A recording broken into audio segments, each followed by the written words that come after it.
Intéressons-nous maintenant à la vie des entreprises de la région. À Saint-Père-sur-Mer, dans la Manche, une PME a des clients dans le monde entier, dans un domaine bien particulier, celui des effets spéciaux. Blue Effect, c'est son nom, travaille pour le cinéma, les grands spectacles, les parcs d'attractions et invente des machines incroyables. Stéphanie Vino, Joël Amar.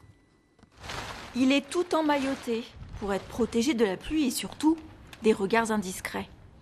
C'est un C-47, l'avion qui a largué les parachutistes au-dessus de la Normandie la nuit du 6 juin 1944. À l'intérieur, une nouvelle mission se prépare.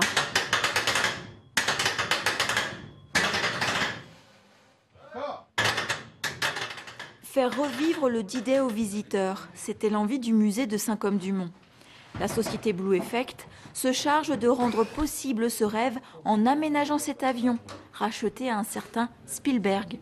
Donc les gens vont décoller d'Angleterre, d'une piste anglaise, et ils vont arriver au-dessus de la Normandie. Et là, évidemment, il y a la DCA allemande qui va tirer sur l'avion, et l'avion va se faire toucher. L'avion va bouger dans tous les sens, et ensuite il va partir faire un atterrissage d'urgence dans le bocage normand. Depuis 2006, la société Blue Effect crée l'illusion pour des spectacles, des défilés haute couture. Elle réalise des animations pour les parcs d'attractions.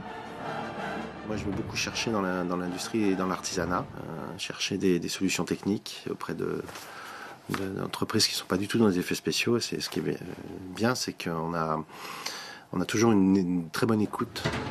Blue Effect est une petite entreprise de 4 personnes.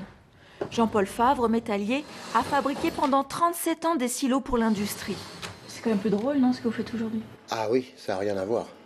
C'est beaucoup plus intéressant, c'est jamais pareil. Quelquefois, on a des drôles de surprises. Et c'est à Saint-Père-sur-Mer, près de Granville, que ces grands enfants s'amusent à inventer ce qui n'existe pas.